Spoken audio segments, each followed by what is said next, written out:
Você acha que o risco do São Paulo ainda é grande, é muito grande? Qual é a preocupação, Birner? Eu vou até pedir para o Mauro, não sei qual é o percentual que o matemático dá de queda do São Paulo, mas eu desconfio que eu vou discordar, eu não li o percentual. Eu acho o seguinte... 3%. O São Paulo... Deu 3%? É colocando... Tá, eu digo para você que é de 25 a 30. Também acho que é mais alto. Eu discordo assim radicalmente do matemático, respeito, obviamente, mas eu vou ser muito realista com aquilo que tem acontecido dentro de campo. O São Paulo, para mim, amanhã, faz um jogo da vida para não depender de ninguém para continuar na primeira divisão. Ele até pode ganhar do América na última rodada, mas o América nem está jogando melhor que o São Paulo. O América disputando uma vaga na Libertadores, nem que seja na fase antes dos grupos do torneio continental. O América é um time bem mais consistente que o São Paulo. Tem jogadores piores, mas é mais consistente. Se você for pegar as jogadores melhores e piores, o São Paulo estaria na frente do Fortaleza, que está na fase de grupos da Libertadores. O São Paulo tem um elenco melhor que o do Fortaleza e melhor que de várias equipes que estão acima dele, São Paulo. Mas dentro de campo, a situação não tem se mostrado muito positiva para a equipe do Rogério Ceni há um bom tempo. Então, o São Paulo vai pegar o Juventude que está jogando direitinho. Se o Juventude ganhar do São Paulo no Morumbi, o São Paulo vai precisar provavelmente ganhar do América na última rodada. Se o Juventude empatar com o São Paulo no Morumbi, resultado completamente normal, o São Paulo no desempate vai perder de qualquer equipe que empatar na pontuação com ele. A única chance de o São Paulo não perder num critério de desempate para uma equipe que está abaixo dele hoje na classificação é o São Paulo perder os 2 jogos e o Cuiabá empatar os 2 jogos. Porque o São Paulo tem uma vitória a mais que o Cuiabá. Mas se o Cuiabá, por exemplo, ganhar um jogo e o São Paulo empatar o outro, eles empatarem em pontos, né, o Cuiabá ultrapassa o São Paulo pelo saldo de gols. O São Paulo tem -8 e o Cuiabá tem -4. Se eu estiver errado, me corrija, eu estou fazendo tudo aqui de cabeça, tá? Não tenho a tabela aqui para olhar. Então, o São Paulo, ele precisará, se ele não ganhar do Juventude, torcer para o Bahia não ganhar do Fortaleza, ou ele, São Paulo, ganhar do América. Eu fico pensando como será dentro do Morumbi, numa gestão tão ruim de elenco como foi nessa temporada, em jogos grandes, em jogos decisivos, Verdade. tem que lidar com a pressão de ser rebaixado, que é uma coisa que o São Paulo não conhece. É como se você fosse um ser que viveu a vida inteira num habitat X, no caso do São Paulo, um habitat de luxo, né? Um lugar de luxo ali, sempre bem colocado, às vezes com problemas e descendo para lugares de qualidade de vida mediana. Na cidade você, de repente, larga o São Paulo na selva, sem nada, para ter que se alimentar. É o São Paulo tentando fugir do rebaixamento na última rodada. O São Paulo não conhece isso. E o time aí não vale vem jogando... instinto de sobrevivência. Mas no futebol, instinto de sobrevivência geralmente gera mais desespero do que razão. E nessa hora o que você mais precisa é razão, concentração para executar planos de jogo, coisas táticas, etc e tal. Então o São Paulo não é o favorito a ser rebaixado. Mas a situação do São Paulo, ela é muito mais séria do que as pessoas têm falado. O Santos tem uma chance pequena de cair. Né? Pequena, não acho que vai cair. Poderia até estar nesse grupo aí, mas tiraram o Santos. O Cuiabá tem 2 jogos. O Cuiabá pega o Fortaleza, já classificado, e pega o Santos na última rodada. Se o Cuiabá ganhar um dos jogos, o São Paulo precisa de uma vitória ou de 2 empates para conseguir o resultado. E a pior coisa que pode acontecer para o São Paulo é chegar na última rodada precisando de qualquer resultado para fugir do rebaixamento. Então, isso aí. Eu acho que a situação do São Paulo é Tem que difícil. resolver amanhã. O Atlético Paranaense tem o mesmo número de pontos do São Paulo, mas tem 3 vitórias a mais. Provavelmente deve conseguir lidar com isso um pouco melhor que o São Paulo. Também não é certeza que o Atlético fica. Falei do Cuiabá, falei do Bahia, falei do Atlético e o Grêmio, que de São Paulo esse daí não pega mais do São Paulo. Então, resumindo, não é impossível o Bahia ganhar do Fortaleza, é o resultado normal, com o Fortaleza já classificado para a Libertadores. O São Paulo não ganhar do Juventude é um resultado normal, como ganhar também seria, é um jogo sem favoritos. O Cuiabá conseguir uma vitória em 2 jogos não é fácil, mas não é um resultado impossível. E se qualquer coisa dessas acontecer, o São Paulo é ultrapassado e vai para a zona do rebaixamento. Então eu diria que amanhã o São Paulo tem um dos seus jogos mais importantes da história do Campeonato Brasileiro de pontos corridos, porque ele pode custar o rebaixamento ou garantir a permanência na elite. Lembrando só uma coisa, Birner, que o São Paulo tem contrato de patrocínio atrelado à permanência na primeira divisão, que o São Paulo não receberia a cota de primeira divisão, que o São Paulo protelou pagamentos pensando em dinheiro que vai entrar, ou seja, para o São Paulo, um rebaixamento é uma ruína que eu não sei se o torcedor é capaz de mensurar, além da ruína esportiva que deve dificultar. Caso o São Paulo caia, repito, o São Paulo não é o principal candidato, mas o risco do São Paulo é real de cair na próxima temporada, se tiver que jogar a segunda divisão, Brenner. Desculpa me estender. Porque quando o Birner fala dessa preocupação com o São Paulo, é pela bola que o São Paulo está jogando, né? É isso aí. É óbvio. Porque os matemáticos aí, quando fazem esse percentual, eles, confrontos históricos, né? Não entra o peso da bola, né? O que está assustando o torcedor em geral do São Paulo é que São Paulo é esse, como disse o Bleile, que vai jogar contra o Juventude, que jogou bem contra o Fortaleza, fez um bom jogo contra o Fortaleza, o último jogo do Juventude, perdeu, mas mandou bola na trave, enfim. Então, e amanhã mais pressionado ainda também para escapar, vai fazer um jogo com a faca nos dentes na frente do São Paulo. Então são situações diferentes. O do São Paulo, claro, jogo em casa não vai deixar, eu concordo plenamente, para o último, para pegar um América que ainda sonha com Libertadores, com etc. Não, não resolveu em casa, vai querer resolver na casa do América depois? Não, o São Paulo tem que resolver agora. Para ir matando isso, mas a chance existe, é preocupante, é. O próprio Rogério já falou que 45 livrou, não livramos, precisamos sempre de mais foi em um 48, pontinho, etc.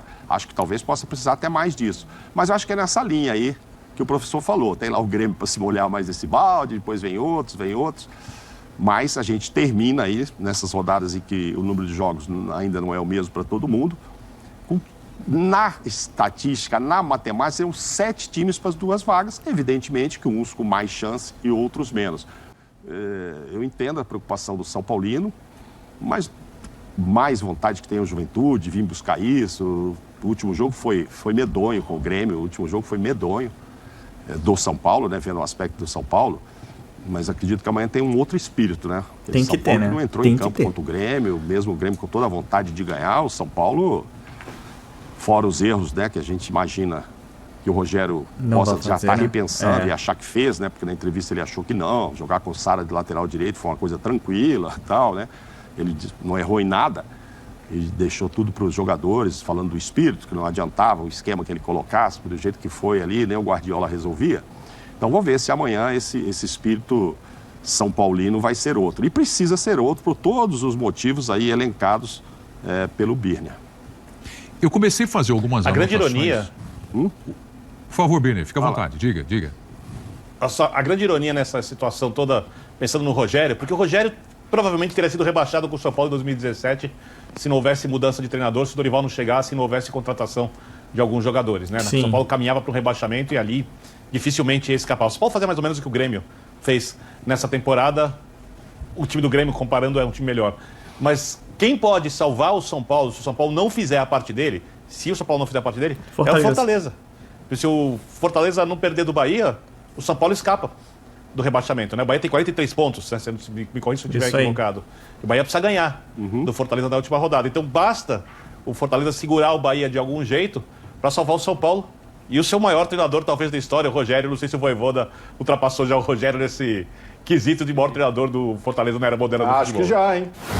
O Abel Ferreira, tudo, que aquele time misto lá, que o São Paulo ganhou por 2-0, que livrou a cara do aquele time do São misto do Paulo. Palmeiras não jogou nada, porque aquele time misto do Palmeiras é muito melhor que o São Paulo.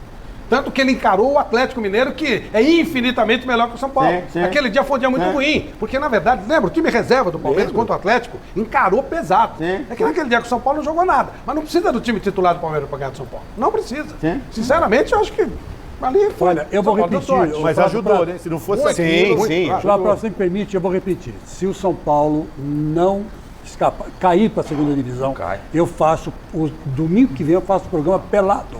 Nossa. Pelado. Eu não sei quem ganha com isso, hein? Mas você quer punir quem? despir durante Quer o ficar programa, pelado, ou né? você Não, já eu não entrará sei no... isso. Se o São Paulo cair, Irei me despir fica à vontade. durante o programa. não tem vantagem nem pra ele, nem pra gente, nem pro público. Por que disso? Vamos fazer outra aposta aí. Porque não vai cair. Não vai cair. São Paulo não vai cair. Faremos uma iluminação especial. Que não vai ser a do... Veste a camisa aí O São do- Paulo não cai. O São Paulo não cai pra Série B. São Paulo não. Não cai. São Paulo não cai. Embora tenha Que merecimento. isso, hein? Confiança, hein? Embora o cair, São não Paulo... será injusto. Embora O problema esse é que ano, o time, esse às vezes, campeonato... não cai num ano e fica flertando com o São Paulo rebaixamento. tá pedindo isso, O Corinthians foi assim, lembra? O 2007. Santos, uma hora ou outra, ele vai acontecer. Verdade. Desculpa. O São Paulo, acho que esse campeonato não chegou nem na 10ª colocação. Nem na Nunca chegou na 10ª. parte de cima da tabela, verdade. Quer dizer, então o São Paulo ficou mais embaixo, mais Quem bem sim, embaixo Deu a do que em cartilha cima. direitinho. Sim. Tem sido desse jeito. Sim. Aquele momento do Diniz foi uma exceção. No mais, São Paulo... Mas o Savoia matou a vitória do São Paulo sobre o Palmeiras, aquela vitória salvou o São Paulo. Pessoal, hoje é o dia. É o dia do jogo talvez um dos mais importantes da história do São Paulo. O São Paulo precisa vencer para se livrar de vez do rebaixamento. Empatar não adianta. Porque aí uma combinação de resultados pode colocar o São Paulo no Z4 e aí na Série B. É difícil? É difícil. Mas se matematicamente houver possibilidades, por que não? O Paulo dificilmente conseguirá vencer o América, pelo futebolzinho que tá jogando. Tem que partir para cima com tudo contra o Juventude. Só que o Juventude nos últimos 9 jogos só perdeu 2. E o Jair Ventura já passou por esse tipo de situação. E outra, o seu último compromisso é contra o Corinthians, que vai estar nem pra lá, nem pra cá. Quer dizer, já vai estar classificado para Libertadores, então o Juventude tem grandes chances de permanecer. E o problema do São Paulo é que o São Paulo não tem vitórias, são poucas vitórias. Comparado aos demais competidores lá embaixo, todos têm mais vitórias que o São Paulo. Então o fiel da balança pode ser o Fortaleza, que pega hoje o Cuiabá, e tomara que vença, e depois pega o Bahia. E o Bahia não pode vencer do Fortaleza. Acontecendo isso, isso garante o São Paulo. Agora, para o São Paulo depender de si mesmo, tem que vencer hoje. A vitória é fundamental. E falando em vitória, vamos falar em São Paulo. Em São Paulo, o Luciano está de volta, treinou com o elenco e deve estar disponível. Possivelmente não começa o jogo. A escalação deve ser aquela que havíamos comentado anteriormente, que é Volpi, Arboleda, Miranda, Reinaldo e Igor Vinícius, Nestor, Sara, Igor Gomes. E aí fica a dúvida, Vitor Bueno, Marquinhos, Benítez e no ataque, Caleri e Rigoni. O Luciano ainda não coloca de início porque ainda está se recuperando, mas possivelmente ele deve entrar em campo. Outro que também volta, mas eu não considero reforço, aí eu deixo isso para vocês deixarem nos comentários, é o Pablo. Ah, e o Luan? O Luan ainda está se recuperando, é impressionante. É capaz de a gente terminar o campeonato e o Luan não está apto. Apesar de já estar voltando nos treinamentos em campo, ainda o que parece não estará entre os escalados pelo comandante Rogério Ceni, que amanhã, 1-2, que hoje seja o Rogério Ceni e não o professor Pardal. É o jogo da vida do São Paulo, é o jogo da vida do Rogério Ceni, para acabar de vez com esse mal aí que está nos assombrando. O pessoal tem falado em 3, 4, 5%. Se você olhar o futebol hoje do São Paulo em campo, eu acho e concordo com o Birner que é muito maior. E o Juventude vem fazendo boas partidas. E o São Paulo vem oscilando. Esperamos que hoje seja o jogo de alta, né? E que o São Paulo possa sair com a vitória. Mas para sair com a vitória precisa fazer gols. Isso é uma grande dificuldade do São Paulo. Mas tem que ser de canela, de barriga, de orelha, que seja o São Paulo tem que vencer. Porque se deixar para a última rodada dependendo dos outros... Ah, mas depende de si só. Mas São Paulo fora de casa... vai 1-2, vai mal demais. Então é melhor garantir pontuar no Morumbi. Lembrando, o empate não é o suficiente para manter o São Paulo na primeira divisão. Tem que vencer. A pontuação ideal seriam 2 pontos. Como 2 pontos não é possível, ou vence ou vence. Então é isso, pessoal. Às 19 horas no Morumbi, hoje, São Paulo e Juventude. Essa segunda-feira vai ser tensa, hein? Então é isso, eu sou Marcelo Mazorra do canal Mazorra SPFC. Se você quer ficar ligado nas últimas, nas novidades, nas notícias do São Paulo Futebol Clube, não deixe de se inscrever no canal, ativar o sininho para notificações e, se puder, deixa aquele likezão, tá ok? Saudações tricolores, uma ótima segunda-feira a todos e que seja ótima com uma vitória do nosso amado tricolor paulista, tá ok? Saudações tricolores e valeu! Quer aprender a ter resultados como esse na internet sem precisar aparecer em vídeos no YouTube? Então clica no botão aqui embaixo, faz a sua inscrição no meu treinamento, ranqueamento de vídeos no YouTube, o Pulo do Gato, que lá eu vou te ensinar tudo que você precisa saber para trabalhar com o YouTube em vídeos onde você nem precisa aparecer.